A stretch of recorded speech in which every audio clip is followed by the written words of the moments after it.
বাংলাদেশ যখন নেদারল্যান্ডসের বিপক্ষে প্রস্তুতি নেবে তখন কিন্তু শারজায় মানে আরব আমিরাতেই, তবে শারজাতে এশিয়া কাপের ম্যাচ তো এবার হচ্ছে না, দুবাইয়ে হচ্ছে এবং আবুধাবিতে হচ্ছে।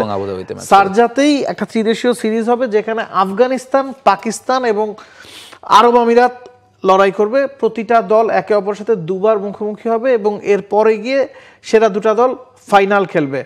শারজাতে প্রস্তুতি নিয়ে ওই দলগুলো আসলে কতটুকু এগিয়ে যাবে বলে মনে করেন? ইটস বিকজ পাকিস্তান অন্য গ্রুপে আছে, আরব আমিরাতও অন্য গ্রুপেই থাকার কথা। আফগানিস্তান যারা বাংলাদেশের গ্রুপে থাকবে এশিয়া কাপে, তারা কি অনেকখানি এগিয়ে থাকবে কিনা? এগিয়ে থাকার কথা। আপনি টানা কয়েকটা ম্যাচ খেলবেন সিমিলার কন্ডিশনে এবং আফগানিস্তান পাকিস্তান মানে হোম টিম, আরব আমিরাত হোম কন্ডিশন, আরব আমিরাত, পাকিস্তান এবং আফগানিস্তান তিনটা দলই মানে মোটামুটি হোম টিম আপনি বলতে পারেন। ওয়ালটন এখন দেশের সীমানা পেরিয়ে পৌঁছে গিয়েছে 50টিরও বেশি দেশে। ওয়ালটন, ঘরে ঘরে বিশ্বজুড়ে। এবং এই জায়গায় মাঝে একটা কথা শুনছিলাম যে বিসিবিও চেষ্টা করছিল যে আরব আমিরাতে একটা সিরিজ এশিয়া কাপের আগে আয়োজন করা যায় কিনা। এই ট্রাই নেশন সিরিজেও তো বাংলাদেশ মানে ঢুকে গেলে যেতে পারতো, তাহলে তো সবাই এটাই মিনি এশিয়া কাপ হয়ে যায়। মানে হ্যাঁ, চারটা দল খেলতো ধরেন। কিন্তু বাংলাদেশের জন্য আসলে মানে কন্ডিশনটা তো ওরকম কন্ডিশন না যে অস্ট্রেলিয়া, নিউজিল্যান্ডের কন্ডিশন বা ইংল্যান্ডের কন্ডিশন না, ফলে কন্ডিশন নিয়ে খুব একটা যে কষ্ট হবে সেটা মনে হচ্ছে না। কষ্ট যেটা হয় যে ওই ওয়েদারের সাথে অ্যাডজাস্ট করা, গরমটার সাথে ফিটনেসটা ধরে রাখা। এই ধরনের সিরিজ খেলে সে যেটা মনে পড়ছে, চ্যাম্পিয়ন্স ট্রফির ফাইনাল তো নিউজিল্যান্ড খেললো। নিউজিল্যান্ড পাকিস্তানের সাথে, সাউথ আফ্রিকার সাথে যে ত্রিদেশীয় সিরিজটা খেলেছে চ্যাম্পিয়ন্স ট্রফিতে, সেটা তাদেরকে অনেকখানি হেল্প করেছে, অনেকখানি হেল্প করেছে। নিউজিল্যান্ডের জন্য ধরেন যে পাকিস্তানের খেলাটা ইম্পর্টেন্ট, হ্যাঁ, কিন্তু বাংলাদেশের জন্য কি আরব আমিরাতে খেলা খুব একটা ইম্পর্টেন্ট, মানে কন্ডিশনিং ক্যাম্প খুব একটা ইম্পর্টেন্ট না।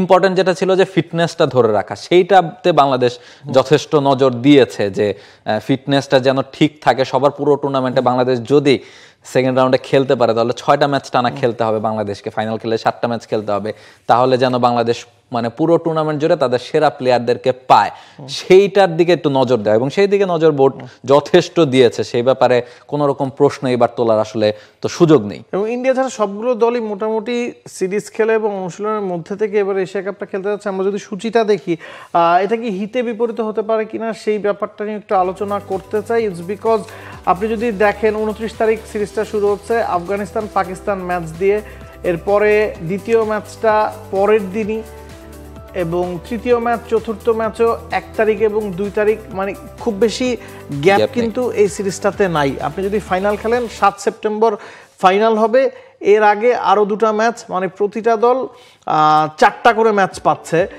আপনি ফাইনাল 7 সেপ্টেম্বর হলে এশিয়া কাপে ঢুকছেন 9 তারিখ।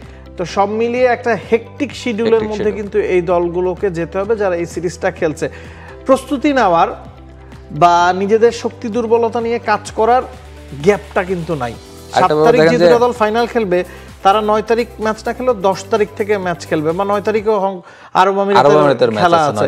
তার মানে হচ্ছে আপনার তারা যদি ফাইনাল খেলে, তারা যদি ফাইনাল খেলে 7 তারিখ ফাইনাল খেলে 9 তারিখে তাদেরকে এশিয়া কাপে ঢুকতে হচ্ছে।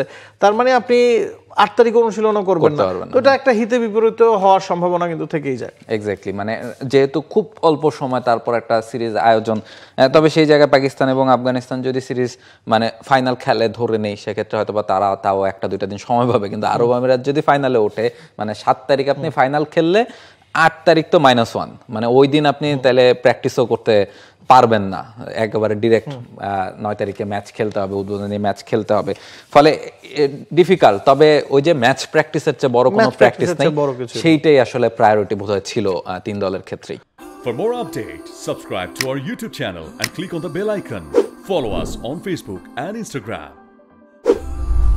Download T-Sports app to enjoy exciting games and highlights.